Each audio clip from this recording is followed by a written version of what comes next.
In Brightmoor, Detroit, Tess arrives at the house she booked online.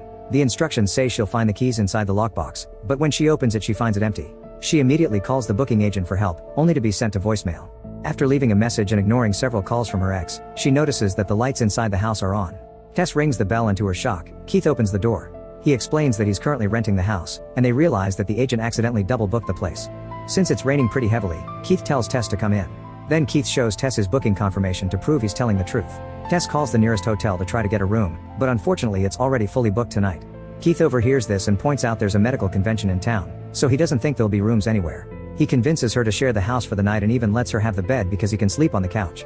In the bedroom, Tess finds Keith's wallet, so she takes a picture of his ID before giving it to him. After taking a shower, she returns to the living room and discovers Keith waiting for her with wine. Tess turns down the drink but agrees to chat for a while. She shares that she's in town for a job interview with a documentary filmmaker named Catherine, and Keith reveals that Catherine's next film will be about a Detroit music collective, which he's one of the founders of. Having something in common helps them get along, and the conversation lasts hours while Tess ends up drinking anyway. In the middle of the night, Tess is awakened by the door creaking. Suddenly she hears a screech and discovers that the bedroom door is open. Keith is having a nightmare on the couch, so he's the one making weird noises. Tess comes closer and shakes his arm, calling his name. At first nothing happens, however when she tries again, he's startled awake and she screams in shock. Tess asks him if he opened her door, but he swears he didn't. Then Tess goes back to the bedroom and makes sure to lock the door before going to bed. The next morning Tess wakes up to find a note from Keith saying he had to go out, but he wishes her good luck. On her way out, she leaves the key in the lockbox. Now that there's sunlight, Tess is surprised to notice that every house in the neighborhood is in ruins except for the one she rented. In the city, she meets with Catherine in a cafe for the interview. When Tess tells her where she's staying, Catherine thinks it's crazy and warns her that it isn't a good neighborhood. Moments later Tess returns to the house and sees a homeless man named Andre trying to get her attention. As he starts running toward her, she rushes to the lockbox to get the key and manages to get inside right before the guy catches up to her. He pounds on the door and tells her to come out, ignoring her when she asks him to leave. While keeping an eye on the window, Tess tries to call the police but they tell her they don't have available units now. Afterward Tess goes to the bathroom only to notice there's no toilet paper. She searches every room in the house but she can't find it anywhere, so she decides to check the basement. Tess finally finds the paper there and quickly grabs a roll. However, when she tries to leave she discovers that the door has closed and locked itself. She can't open it no matter how hard she shakes it, and she can't call for help because she left her phone upstairs. Tess has the main key, so when Keith returns he won't be able to come in. There's also a window that she can't open. While looking around for something she can use to open the door, Tess discovers a rope coming out of a hole in the wall. When she pulls it, a secret door opens. It's very dark inside, so she decides to ignore it. Hours later, Tess gets tired of waiting, so she grabs a mirror and reflects the basement light into the mysterious room. Now she can see a short corridor, so she crosses it and finds another door. She opens it and turns on the light, which reveals an old mattress, a bucket, a camera, and a bloody handprint on the wall. Tess is so horrified that she rushes back to the basement. Suddenly someone pounds on the main door, so Tess looks out the window to confirm that Keith has finally returned. She pounds on the window until he hears her and he manages to open it from the outside, so she can pass him the key. Seconds later they're both in the house and Tess tells him about the mysterious room. Keith doesn't think it's weird because basements are supposed to have junk, but Tess wants to leave. He quickly stops her and convinces her to wait a few minutes, since he wants to go to the basement to take a look and he may need her help if he gets stuck too. After a few seconds in the basement Keith stops responding. Meanwhile, successful actor AJ is driving near the beach when he receives a call from his producers. They inform him that his co-star has accused him of abuse, so he's now fired. As AJ denies it and freaks out, the producers inform him that the media already has the story. AJ hangs up and stops the car to stare at the ocean in shock. Sometime later AJ goes to see his accountant, who points out he won't be able to afford a lawyer and keep this fancy lifestyle. Since the industry won't give him any new opportunities, AJ has to start considering selling some assets, and his accountant even tells him that he quits. Afterward AJ flies to Detroit and notices that the incident is already on the news, so he has to lie low. In the evening he arrives at Brightmoor, revealing he's the owner of the mysterious house and wants to sell it. After seeing Tess' car parked outside, he enters the house and finds the chair blocking the door, so he moves it and closes the basement. Then he notices Keith's and Tess' things in various rooms, yet there's nobody around. He calls his house agent, who tells him there haven't been any bookings in weeks. AJ thinks there may have been squatters in the house, but that's not the agent's problem, so she hangs up. Later AJ goes to a bar with a friend and admits he did take advantage of his co-star, but he doesn't see it as a big deal. In fact, he insults her for wanting to ruin his career. When AJ returns to the house, he leaves a message on his co-star's voicemail to apologize even though his lawyer told him not to speak to her.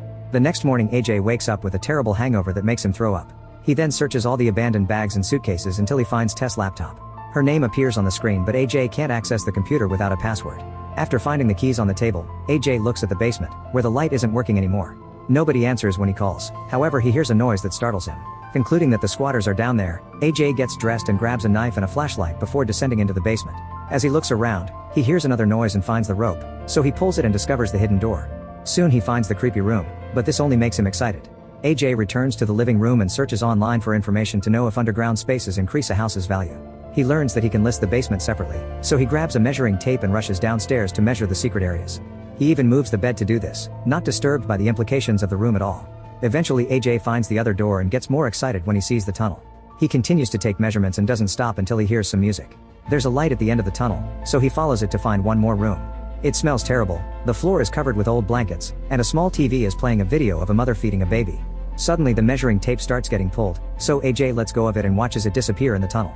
When he hears a strange noise, he immediately starts running. He accidentally trips and drops the flashlight, which starts malfunctioning. The light is still enough for AJ to see the monster coming, and she gets close enough to growl in his face. AJ runs again only to end up falling into a hole and hurting his arm. After the creature covers the hole with a lid, AJ is startled by Tess, who covers his mouth and tells him to be quiet. In the present, Tess tells AJ to stay calm to avoid upsetting the creature. At that moment the monster appears and offers them a baby bottle. Tess drinks from it without hesitation and asks AJ to do the same because the creature wants them to be her baby. However, AJ refuses, so the monster descends into the hole too. She gently pets Tess' head and calls her baby, but she growls at AJ as she grabs his neck. Suddenly the creature drags AJ out of the hole and takes him to the TV room, where she forces him to drink her milk while following the video on the screen. Since the creature left the lid open, Tess grabs AJ's flashlight and jumps until she manages to get out of the hole. As she advances through the tunnel, she accidentally steps on the tape and the noise alerts the monster. Tess runs as fast as possible and returns to the basement, but unfortunately the door is locked and kicking won't open it. Then she decides to break the window and crawl out of the building, which is taking her too long. Luckily Andre shows up to help her get out right before the creature could grab her. Andre tells Tess that he knows about the monster and that she should leave without AJ, warning her that there's something even worse in the house. Tess insists she has to help AJ, but Andre explains that the creature can come out at night and will attack Tess if she sees her. In the basement, AJ leaves the TV room and searches the tunnels with the light from his phone. Eventually he finds a bell connected to a power line, so he follows it until he finds another door. The creature soon comes after him, but she quickly leaves when she sees him standing by that particular door. Then AJ enters this new room, which is full of trash but also clothes, furniture, and another TV. On a bed, AJ is startled to find an elderly Frank, who makes some gestures to ask for water. AJ hands him the bottle but can't understand the next gesture, so he just brings the night table closer to the bed. Then AJ keeps looking around and finds a bunch of old VHS tapes.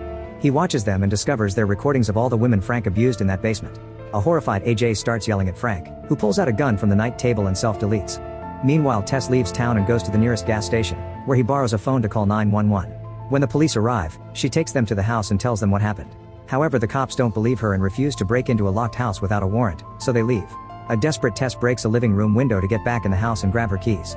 When she gets in her car, the monster comes out of the building growling, so Tess speeds up and repeatedly rams her into the wall until the creature passes out. As Tess heads back inside, AJ grabs the gun and leaves the room. He's startled by something in the tunnel and opens fire, only to discover he shot Tess in the hip. AJ immediately carries her out of the house and they notice that the creature is gone. Since AJ lost his keys in the tunnels, the duo runs away until they find Andre, who brings them to his hideout and shares the story. Frank was a serial abuser who never left the neighborhood and took all his victims to the basement to impregnate them. Then he started to impregnate the babies too, creating a copy of a copy of a copy. The creature is the result of all this inbreeding. She was born in the basement and has been living there for 40 years. AJ is desperate to help Tess because he wants to prove he isn't a bad guy and wishes to fix things with every person he's hurt. However, Andre wants them to stay hidden until sunrise, saying they're safe there because the monster has never entered his hideout. Suddenly the creature bursts into the room and captures Andre. She rips his arm off and proceeds to beat him to death with it. Tess and AJ immediately run away, but they can't jump over the fence because of the barbed wire. They climb the stairs of a water tower and when they reach the top, AJ pulls out the gun. However, he accidentally drops it, so he decides that Tess will be his distraction while he escapes. When the creature reaches the top too, AJ grabs Tess by the hair and throws her off the tower, telling the monster to get her baby. The creature immediately jumps too and she's the last thing Tess sees. After a few seconds, AJ looks down and sees the bodies on the ground. He comes downstairs and finally finds the hole in the fence, so he can get out. He picks up his gun and takes a closer look at the bodies, only to discover that Tess is alive. It turns out the creature acted as a shield and cushioned her landing. AJ apologizes to Tess for his betrayal, saying he panicked. When he helps Tess move, the creature wakes up and captures him, pressing her thumbs into his eyes before splitting his head in two. Afterward, the monster makes some sad noises because she sees Tess' wound but can't help her. Tess picks up the gun and points it at the creature, who responds by calling her baby and touching her forehead. Tess still shoots her in the head to kill her and finally gets to leave. Make sure to subscribe and turn on notifications so you can watch more videos like this. Thanks for watching.